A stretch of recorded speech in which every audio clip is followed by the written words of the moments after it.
أعوذ بالله من الشيطان الرجيم.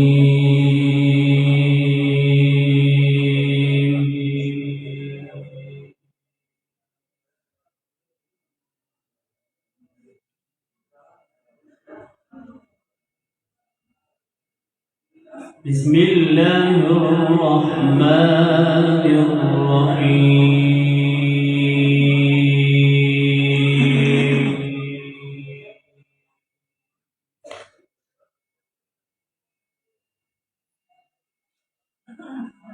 ما كان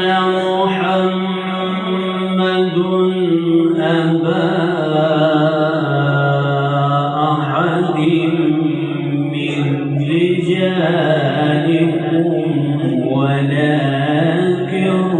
رسول الله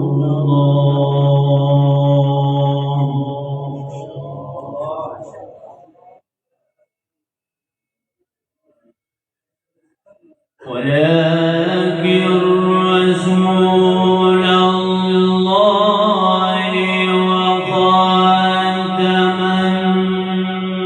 النبيين.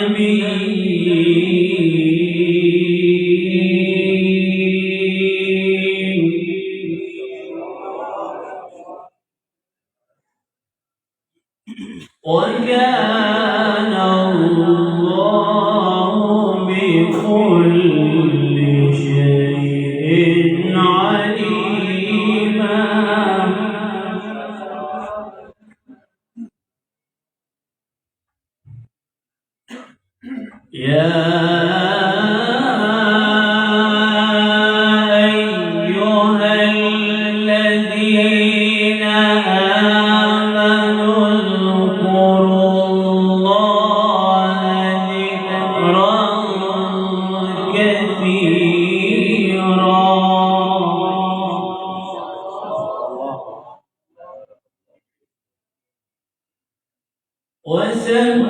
وسبحوه بكرة وأصيلا.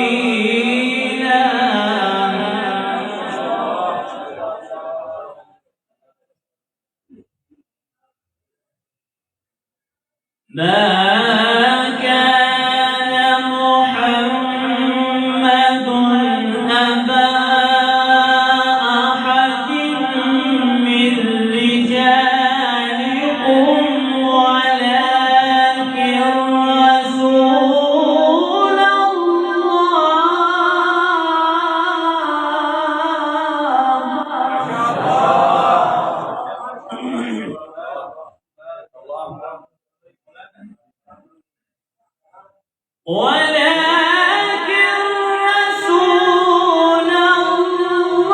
الله وخاتم النبيين. وكان الله بكل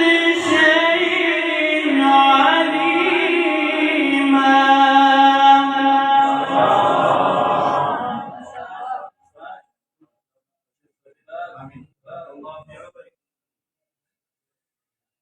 يا أيها الذين آمنوا اذكروا الله ذكرا كثيرا.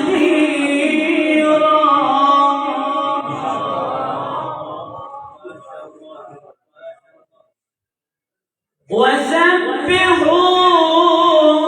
بكرة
وبشر المؤمنين بأن لهم من الله فضلا كبيرا. صدق الله العظيم.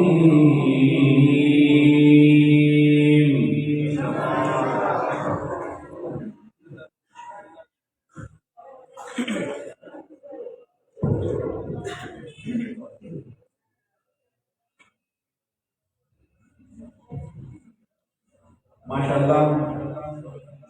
सारी मोहम्मद से बेहतरीन तिलावत फरमाई है। दरअसल खामोशी का अक्सर मजलिस आला बजा सदन शोर शराबा हो गई। तुमरा मेहमानान राजी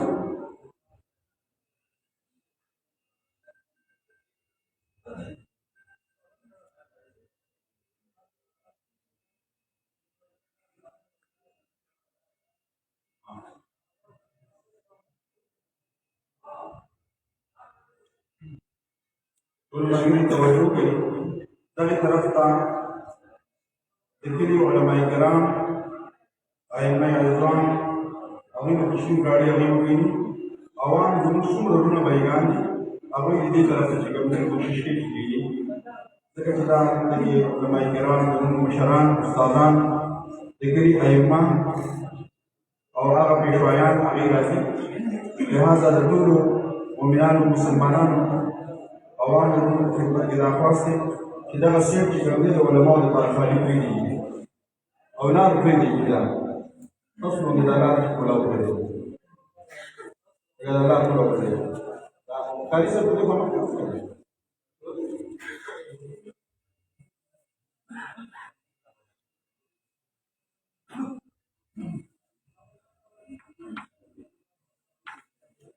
उस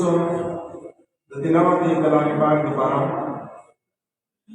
ज़मून का उस्ताद दरी अलाकी फ़ख्र ज़मून का उस्ताद दरी अलाकी ज़ीनत ज़ीनतुल क़ुर्रा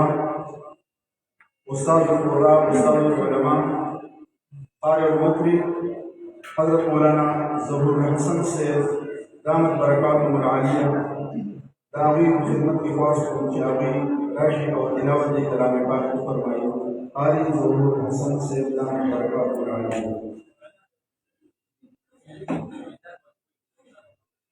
क़ारी से तिलावत की और चिपशी नुता सुदात और कोई सुभान अल्लाह माशाअल्लाह अल्हम्दुलिल्लाह अल्हम्दुलिल्लाह लेकिन लोग जमा खेलेंगे जज़ाकुमुल्लाह खैर। देखो फोटो कीजिए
في حياتي.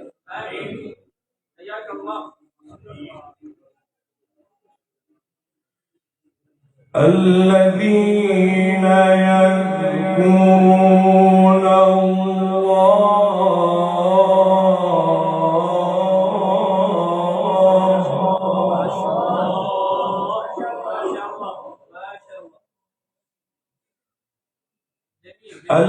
الذين يذكرون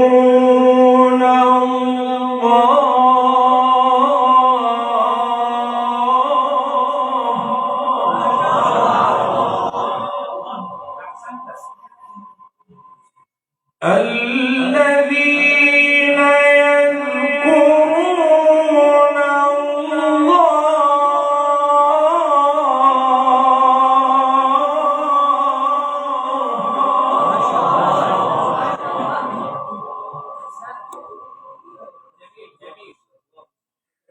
الذين يذكرون الله قياما وقعودا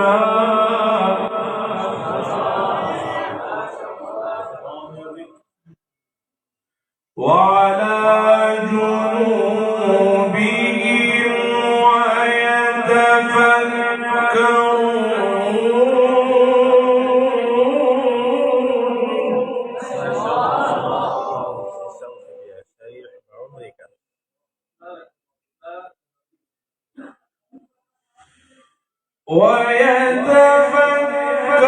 ويتفكرون في خلق السماوات والأرض ربنا ما خلقت هذا باطلا سبحانك فقنا عذاب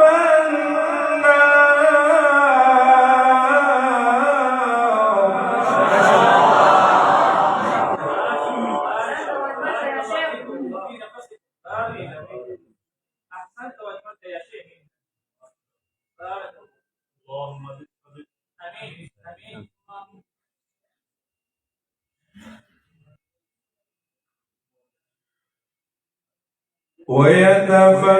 ويتفكرون في خلق السماوات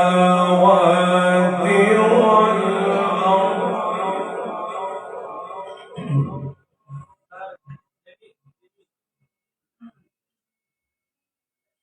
ربنا ما خلقت هذا باطلا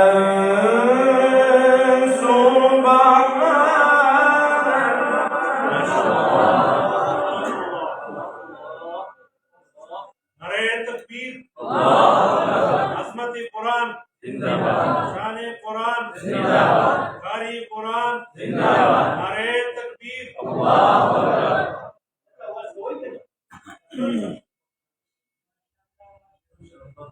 اسوي هاي الاسلام حي حي تصوير يقول كذا مره رجعنا في الاسلام حي حي الاسلام حي حي شوف سوي الاسلام تصوير حي حي اسلام حي حي سبحانك فقنا عذاب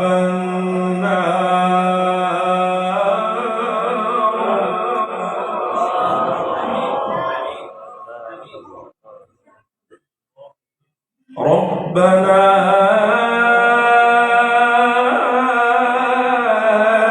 إنك من تدخل النار فقد أخزيته وما للظالمين من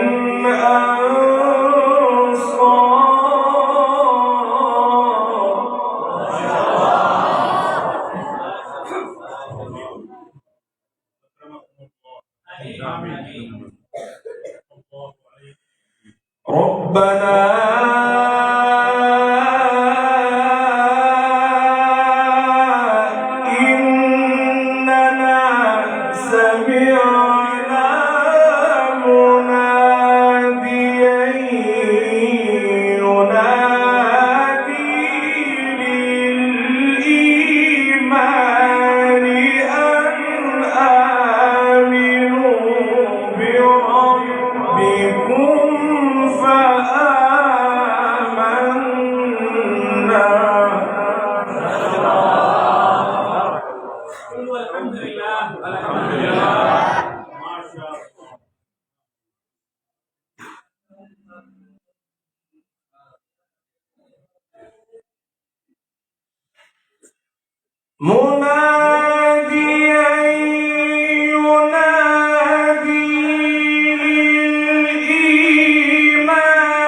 وتوفنا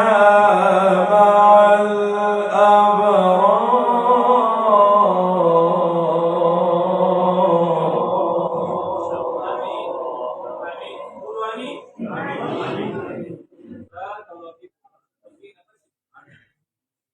وتوفنا مع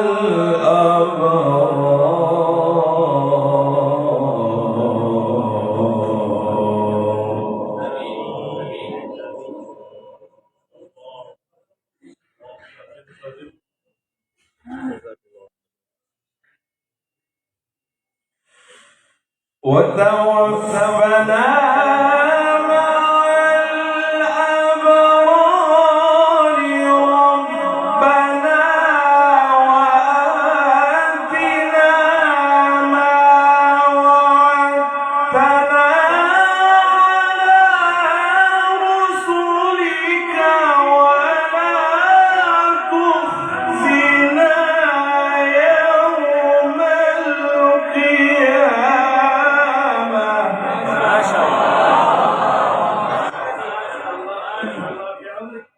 أحسنت وجملت.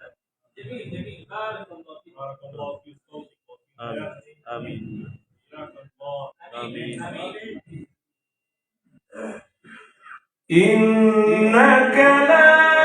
تخلف الميعاد.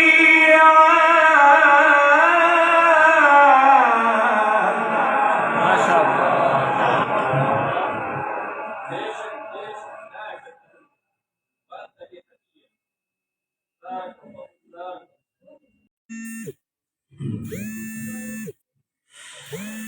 وتوفنا مع الأبرار ربنا على رسلك ولا تخزنا يوم القيامة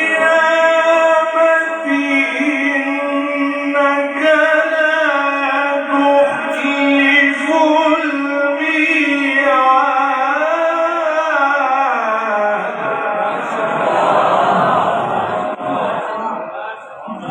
حياك الله. رحمكم الله. آمين آمين.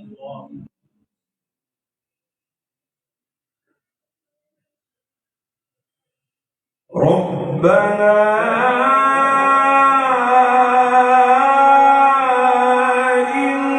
إننا سمعنا مناديا ينادي للإيمان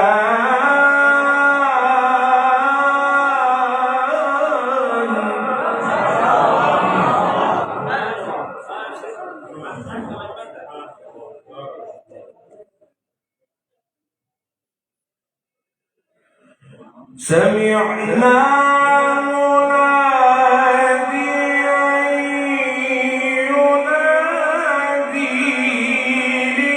للإيمان أن آمنوا بربكم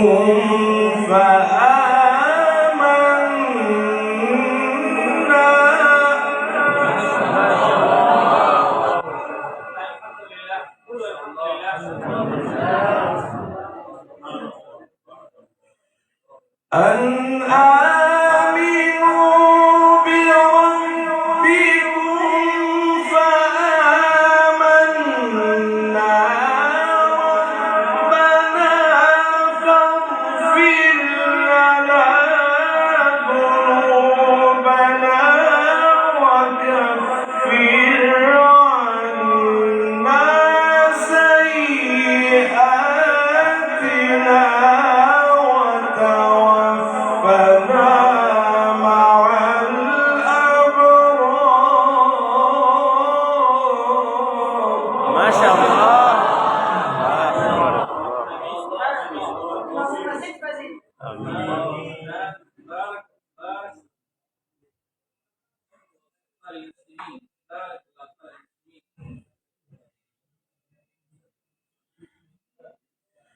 ربنا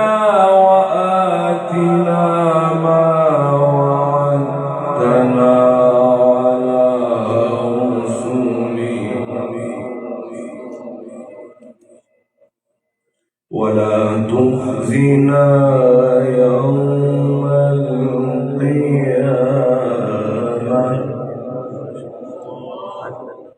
ولا تخزنا يوم القيامة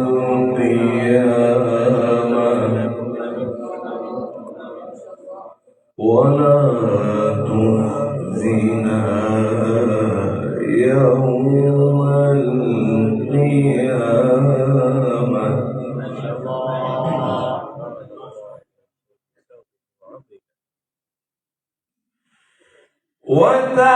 وتوفنا مع الأبرار ربنا وآتنا ما وعدتنا على رسلك ولا تخزنا يوم القيامة إنك لا تخلف الميعاد.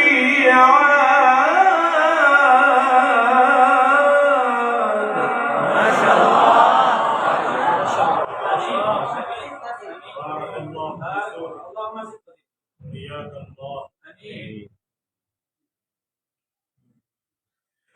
ولا تخزنا يوم القيامة إنك لا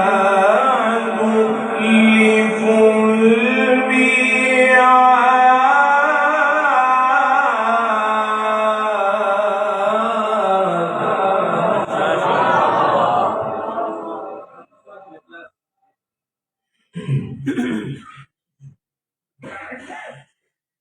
وتوفنا مع الأبرار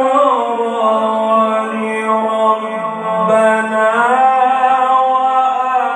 وآتنا ما وعدتنا على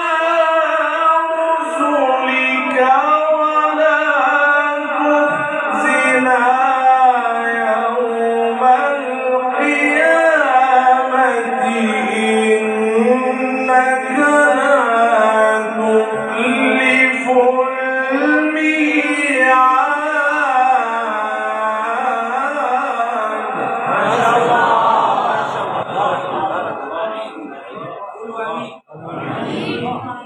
ولا تخزنا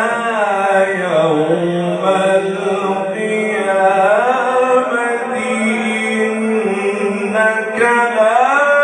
تخلف الميعاد.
माशाअल्लाह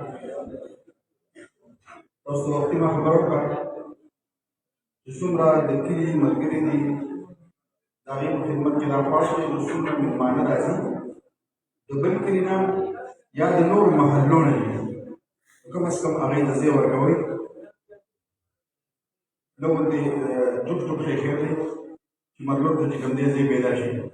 او د دې طرف ته چې کوم دی زما ښي لاس طرف ته چې کوم دی دا لار کولاو پرېږدئ چې مېلمانه راځي د کلي علما کرام راځي بل کوشش دا کوئ چې څومره مهمانان راځي کوشش دا کوئ چې هغې ته تکلیف میلاو نه شي د لاس میلاولو کوشش بلکل مه کوئ ځکه چې هغې ته تکلیف میلاو نه شي او د دې اکرام د دې عزت هغه په موږ باندې لازم دی چې د دې اکرام وکړو یو اثر زما عزتمند زموږ دغې کلي نه یوسي داسې نه وي چې دغه مېلمانه راشي د زموږ نه خبر راغلی نه شي الله دې نه کړي بهرحال تلاوت سلسله شروع ده مزید انشاءالله قرآن حضرات هغوی را روان دي په لاره باندې دي نو څومره ملګري چې دي او انتظامي والا سره لږ تعاون ساتئ ځکه چې انتظامي والا دا د مېلمانو دپاره موږ درونې دي نو کم از کم د دې سره تعاون کوئ د دې څه خبره کوي هغه منئ منلو کې خیر ته زما عزتمند دا بهر چې څومره ملګري ولاړ دي خصوصا د انتظامي والا ته دا خبره کوم چې کم از کم خبرې دې نه کوي ګپ شپ دې نه لګوي او کوم ولاړ ملګري دي هغوی په خپل خپل ځای باندې کېږي زما عزتمند دا به یو ټولنوره معمول دی د قرآن پاک د قرائت محفل او مجلس دی لہذا په دې کې چې کوم دی ډېر په ادب سره کېناستل د جومات د آدابو لحاظ ساتل زما عزتمند فضول خبرې چې کوم دی نه کول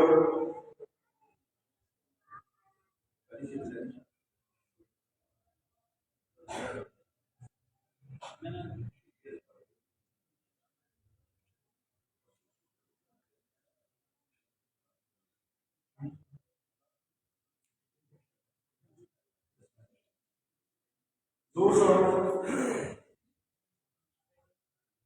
مولانا قاری فیضان الحق سے دامت برکاتهم العالیہ امین تفاص جاری راشي مختصرا یو څو خبرې وکړي دغه مجلس په مناسبت سره نو هغوی راشي او هغوی چې کوم دی مخاطب شي قاری فیضان الحق سے دامت برکاتهم العالیہ فیضان الاسلام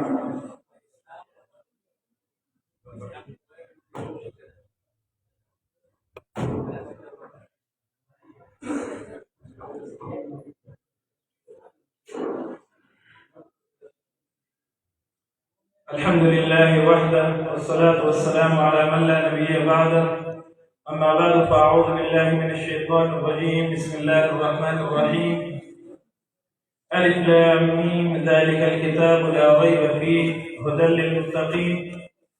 وقال النبي صلى الله عليه وسلم وعن عبد الله بن عباس رضي الله عنهما قال نزل جبريل على رسول الله صلى الله عليه وسلم فأنه أخبر ستكون فتن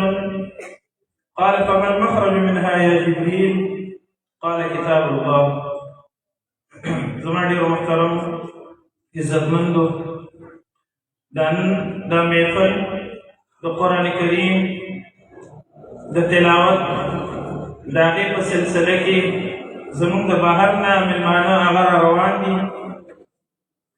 او زمونږ دا کلی محترمو دا خو داسې و چې دا هسې یو مذهبي کلی و زمونږ دا کلی په قراو په حفاظو په دوی باندې یادېدو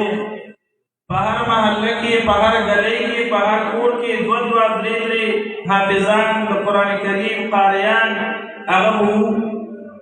او الحمدلله هغه اوس هم شته دی خو چې کوم په تیزۍ سره دې کې د حافظانو هغه جوړېدل او حافظان جوړېدل او قاریان جوړېدل نو هغه تیزي کمه شوې ده زما ډېرو محترمو داسې محفلې چې منعقد کېږي او داسې مجلسونه چې جوړېږي او داسې قاریان چې د بهر نه راځي او تلاوتونه کوي او د دوی دا والدین په داسې مجالسو کې ناسته کوي نو هر یو پلار دا ارزو دا تمنا لري چې کاش زما سره دې داسې شي زما بچی دې داسې شي چې هغه د قرآن کریم داسې تلاوت وکړي نو په داسې مجلسونو او محفلونو سره د پلارانو د زړونو تمناګانې د هغې په زړه کې یو کوشش پیدا کېږي چې زما بچي دې داسې شي نو هغې لپاره دی خپل بچی د قرآن کریم لپاره بیا ورکوي مدرسه بیا آبادوي نو په دې سره تربیت کېږي په داسې مجلسونو او محفلونو سره په دې سره الله تعالی د نور حافظانو او قاریانو او علماو د جوړولو لپاره دا یو سبب او یو ذریعه ګرځوي او ډېر وخت شو چې دا مجلسونه به ډېر کېدل بالخصوص د جمعې په شپه به اکثر زموږ په دې کلي کې کله یو مسجد کې کله بل مسجد کې دا پروګرامونه به کېدل کله د قاریانو تلاوت په شکل کې کله یو عالم راوستی هغه به یو اصلاحي بیان کولو د هغې په شکل کې محترمو زموږ د کلي د خلکو نه جذبه لږه کمه شوې ده الله تعالی دې هغه جذبه دوباره پیدا کړي د ډېر وخت خبره ده ډاکټر سید شیر علي شاه نور الله مرقده استاد محترم هغه په جنګیري کې بیان کولو د مفتي ظهرالي خان صاحب نور الله مرقده په جماعت کې هغه وایي چې کله موږ هلکانو او موږ ته به حافظ پکار و نو موږ به راتلو ماڼکۍ ته د ماڼکۍ ته به موږ حافظ د تراو دپاره بوتلو دا کلی د هغه وخت نه مشهور دی په دې قاریانو او حافظانو باندې نو محترمو اوس په الحمدلله شکر دی چې دا رڼاګانې الله تعالی هر کلي ته هر کور ته ورسولې خو د دې به چرګ دا مطلب نه چې موږ به خپل کاوشونه محنتونه کوششونه خپل بچي مدرسو ته ورکول هغه به موږ پرېږدو هغه به نه پرېږدو اسلام زنده باد اسلام اسلام حیا حیا حیا اسلام اسلام محترمو نو د دې بچی هم دا مطلب نه وي چې نور کلي نورې علاقې هغه د قرآن کریم د دې په تلاوتونو د هغې بچي په حافظانو په دې سره د هغه آبادې وي او زموږ کلي د ورو خاموش کېږي نه محترمو الحمدلله څنګه چې یو دور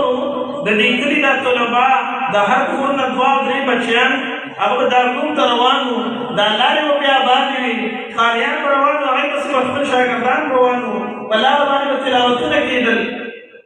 الله تعالی دې هغه رڼاګانې دوباره زموږ په دې کوڅو باندې راولي او محترمو د دې علماو قدر پکار دی د دې خاص کر د خپلو علماو قدر او احترام ډېر پکار دی او که داسې نه وي نو د امام ترمذي نه څوک لوی خلک نو پیدا شوي د امام بخاري او امام مسلم نه څوک لوی خلک نو پیدا شوي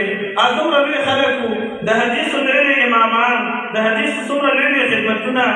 نن د هغې کوڅې د هغې کلي د هغې هغه لارې کوڅې هغه جاړي سوال نه پیدا کېږي چې هلته څوک دا تصور وکړي چې دا کله د امام بخاري دی دا د امام مسلم دی دا د امام ترمذي دی د هغه ځای خلکو د هغه خلکو قدر ورکړو او د کوم نعمت قدر چې ونه شي نو هغه ضایع کېږي هغه ضایع شي دا ختم شي نو د دې خلکو قدر چې وشي نو د دې قدر په وجې نه کوم خلک چې کوم صحبت کې ناسته کوي د هغې اثر الله تعالی په هغې باندې هغه شان کوي نن ته لاړ شه بلخ وګوره بخارا وګوره سمرقند وګوره هغه علاقې ترمذ وګوره هغه کلي ټول وګوره هلته به هغې خلکو کې د لرې لرې پورې تا د اسلام هغه ډانچه په نظر هم نه راځي شیخ حسن جان شهید رحمت الله علیه هغه فرمایل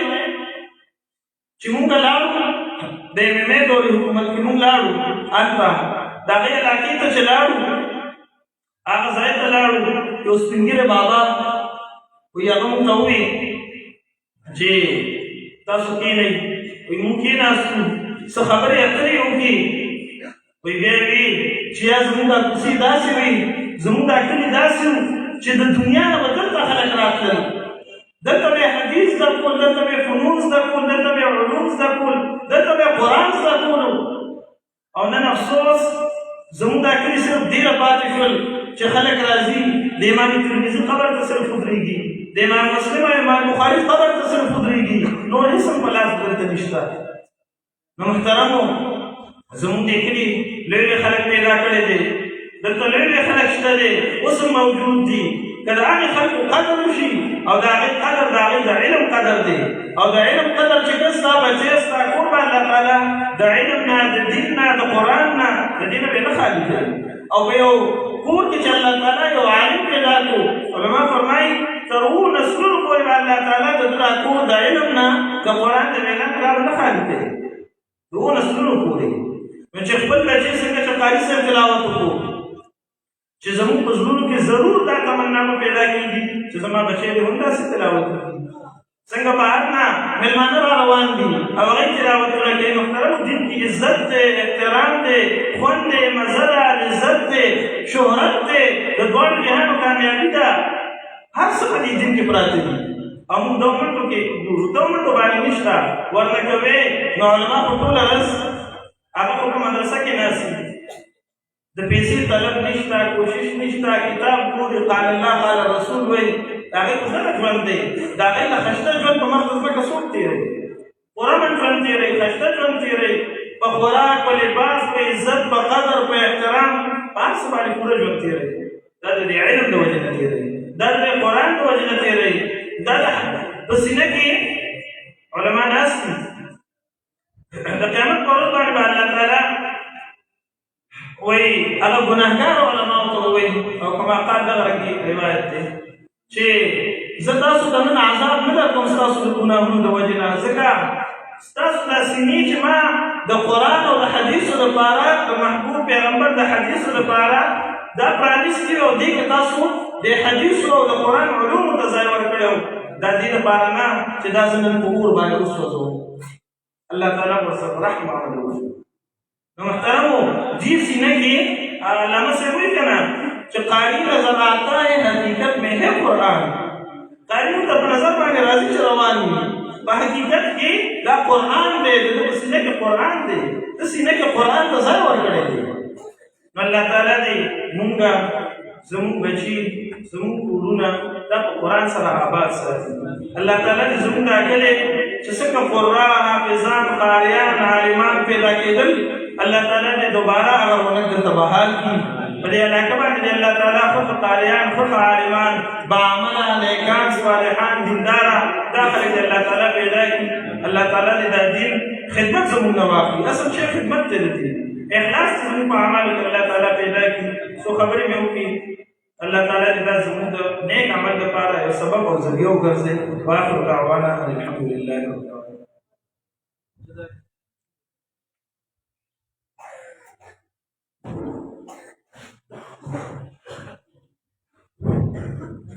کوم ملګرو چې ولسونه دي او ولسونه تازه کوي